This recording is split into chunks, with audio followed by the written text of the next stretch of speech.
जर तुमच्याकडे यापैकी एकही झाड नसेल तर हा व्हिडिओ नक्की बघा आणि लास्ट वाले तर सगळ्यात जास्त इम्पॉर्टंट आहे।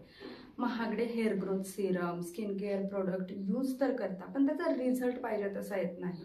तर आयुर्वेदही सांगतं की या सगळ्या गोष्टींची सुरुवात ही शरीराच्या आतून होत असते आणि आपण आपले हेअर आणि स्किन हेल्दी ठेवण्यासाठी शरीराला आतून काहीतरी प्रोव्हाइड केले पाहिजे। म्हणून आज मी सांगणार आहे की अशी 4 झाडे जी आपल्या स्किन आणि हेअरसाठी अतिशय इम्पॉर्टंट आहेत आणि ती आपल्या घरात असायलाच पाहिजेत। नंबर 1 आहे तुळस। भारतातील प्रत्येक घरात असणारी, आयुर्वेदात तर तुळशीला संजीवनी मानले गेले आहे। युजुअली आपल्या घरामध्ये ही असते पण आपण फारसा पाहिजे तसा त्याचा उपयोग करत नाही। तर तुळशीमध्ये अँटीबॅक्टेरियल प्रॉपर्टीज असतात ज्यामुळे चेहऱ्यावर काही इन्फेक्शन असेल तर ते कमी होण्यास मदत होते।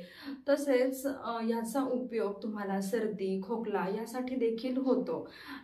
आणि महागडे व्हिटॅमिन सी सिरम आपण मार्केटमधून विकत घेतो, तुळशीमध्ये व्हिटॅमिन सी ही असते, त्यामुळे जस्ट इमॅजिन की हे आपल्याला आतून मिळाले तर आता तुळस खायची कशी? रोज सकाळी 4 ते 5 पाने चावून खा किंवा तुम्ही त्याचा चहाही बनवू शकता and you are done for a day.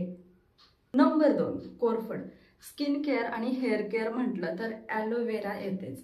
तर तुम्ही aloe vera gel, aloe vera soap, aloe vera साबण असं कित्येक मार्केटमध्ये बघत असतात। इवन काही सिरम्स असतात। तर ॲलोवेरा हे फक्त चेहऱ्यावर लावण्यासाठीच नाही तर ॲलोवेराचा ज्यूस घेतल्याने हायड्रेशन चांगले होते, डायजेशन इम्प्रूव्ह राहते, त्याचा परिणाम स्किनवर दिसतो। तर तुम्ही रोज सकाळी 15 ml ते 20 ml ॲलोवेराचा ज्यूस घेऊ शकता। नंबर 3 कढीपत्ता। कढीपत्ता फक्त फोडणीसाठीच नाही बरं का, तर यामध्ये आयर्न, अमिनो ॲसिड, अँटीऑक्सिडंट तसेच व्हिटॅमिन ए, बी आणि सी भरपूर प्रमाणात असतात। त्यामुळे हेअर हेल्थसाठी तर कढीपत्ता म्हणजे ब्लिस आहे।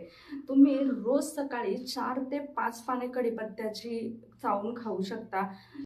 नंबर 4 आणि मोस्ट इम्पॉर्टंट म्हणजे शेवगा। तर शेवगा हा सुपर फूडच्या लिस्टमध्ये येतो। त्यामध्ये iron, protein, vitamin A, C, E मोठ्या प्रमाणात असतात आणि हे सगळं आपल्या हेअरसाठी आणि स्किनसाठी खूप गरजेचं आहे। आता याचे फायदे खूप आहेत, लिस्ट तर संपणार नाही। तर हा वापरायचा कसा? तर तुम्ही याच्या पानाची भाजी बनवू शकता। पानं बेसिकली आपण पीठ जेव्हा मळतो त्याच्यामध्ये तुम्ही टाकू शकता आणि त्याची चपाती किंवा भाकरी वगैरे बनवू शकता।